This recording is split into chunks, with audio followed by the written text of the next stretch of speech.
धन्यवाद। आज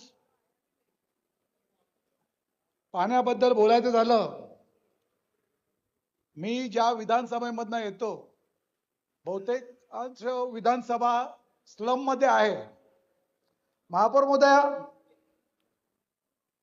पाणी तुम्हाला एक नगरसेवक म्हणून सकाळी अगर जर फोन येत असेल तर पाण्याकरता आणि गटाराकरता, कारण का लोक झोपून देत नाही। पाण्याची वेळ रात्री असते, रात्री 2 वाजता पाणी करतात, पाणी आलं नाही। चला आपण म्हणतो पाणी कपात आहे, पाणी कपात आहे तर पाणी प्रेशर का नाही? कमीत कमीत तुम्ही 1 तास पाणी देताय, तुम्ही 10 मिनिटं पाणी द्या, पण प्रेशर मध्ये द्या, त्याने जेणेकरून लोकांना पाणी मिळेल। पाणी मिळत नाही बोलताय, 2 या 3 मिनिटं पाणी येतो, त्याच्यानंतर बंद होतं। त्याला कारण पण भरपूर आहेत साहेब। महापौर महोदया, तुम्हाला सांगू इच्छितो, कारण का आज लोक पाणी चोरी भरपूर होते। तुम्हाला एक व्हिडिओ दाखवतो। माझ्या वॉर्ड मध्ये, पी वॉर्ड मध्ये माझ्या एवढ्या कंप्लेंट असतील, पॉइंट ऑफ ऑर्डर एवढे असतील, तुम्ही पाहिलेत तर 2017 चे पॉइंट ऑफ ऑर्डर एवढे असतील। आमचे प्रभाग अध्यक्ष आता हैदर अली होते, ते बोलते निकषित काढायचं का? मी बोललो अद्याप ते पॉइंट ऑफ ऑर्डर माझे आहेत। तुम्हाला एक व्हिडिओ दाखवतो, पाईप चोरीचे पाईप, एक व्हिडिओ बघा तुम्ही। कारण का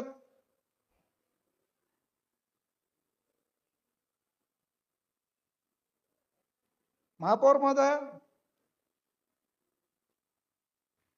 हा एक व्हिडिओ बघा ताई।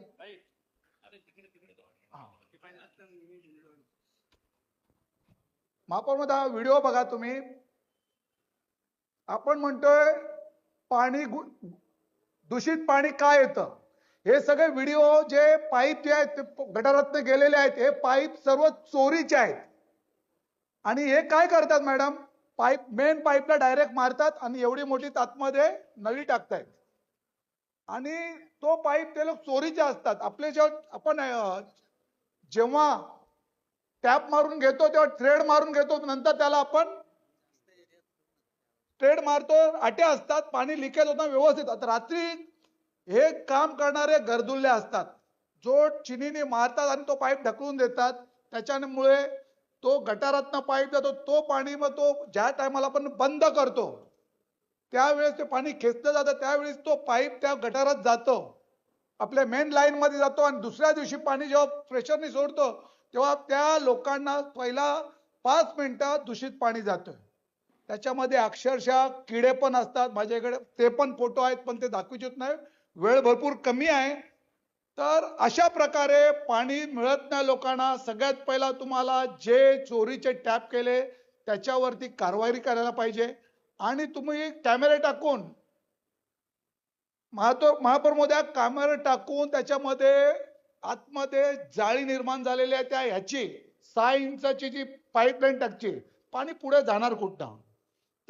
अक्षरशः एकेकडे एक स्पॉट वरती 60 टॅप मारलेले आहेत। अधिकाऱ्यांना मी सांगून, पॉइंट दाखवून, रात्रीच्या 12 नंतर काम होतं, व्हिडिओ सुद्धा पाठवलेले आहेत, कुठलीही कारवाई होत नाही। आज मी मड मध्ये राहतो, मडच्या लास्ट टोकाला पाणी नाही, कित्येक दिवस पाणी नाही होत। महापौर महोदय, दुसरी गोष्ट, मी एक शेतकरी आहे, मालाड विधानसभामध्ये जवळजवळ 25 तलाव आहेत, 101 विहिरी आहेत, बहुतेक ठिकाणी आहेत, मी दाखवतो माझ्या याच्यामध्ये 101 विहिरी आहेत, 25 तलाव आहेत फक्त मालाड विधानसभामध्ये। आजपर्यंत करोडो रुपये खर्च केले जातात साफसफाईवर, केले जातात की नाही? फक्त पेपरवर जातात, 1ही रुपया खर्च होत नाही। आज पण मोठे मोठे तलाव आहे, दूषित भरलेले आहेत, त्याच्यावरचा गाळ काढत नाही, लोक पाणी भरू शकत नाही मळेनी। आज आमच्याकडे एक लोटस तलाव आहे, जे लोटस, जे लाल कलरचं लोटस कुठे आपल्या मुंबईमध्ये कुठेच नसेल, पण माझ्या वॉर्ड मध्ये, माझ्या विधानसभामध्ये आहे।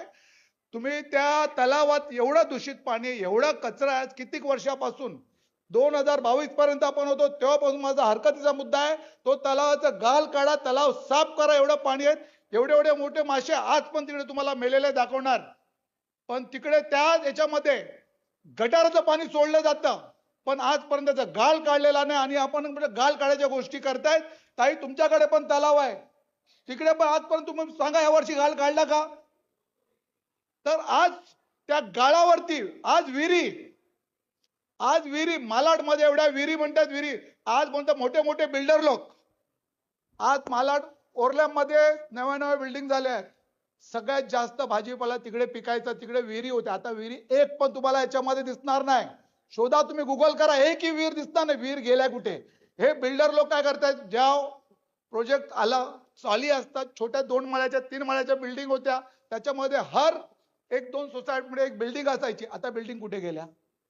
का? तुम्ही एक 20 वर्षापूर्वीचा सर्च करा आणि आताचा सर्च करा, तुम्हाला जवळजवळ 50 ते 60% विहीर तिकडे जागेवरच आहेत नाहीत. कारण आपण पाणी विचार करतो, विहिरी तुम्ही वाचवा ना. आणि दरवर्षी तुम्ही याच्यावरती खर्च करताय, करोडो रुपयांनी खर्च करताय विहिरी साफ करायला. विहिरी साफ करणार कुठे तुम्ही? आज मी तुम्हाला विहिरी दाखवतो, विहिरीमध्ये पाणी आहे, पाणी वापरत नाही, पाण्याचा स्मेल येतो. कारण पाणी तुम्ही वापराल तर तुम्हाला पाणी क्लिअर मिळेल. पाणी असं तसं ठेवलं तर ते पाणी यूज नाही झालं तर पाणी त्याचं 100% तुम्ही रोज काढा, पण त्या पाण्यामध्ये गाळ एवढा आहे, कोणी त्याच्यावर लक्षच देत नाही. किती वारंवार कंप्लेंट केले असताना सुद्धा कोणीच बघत नाही.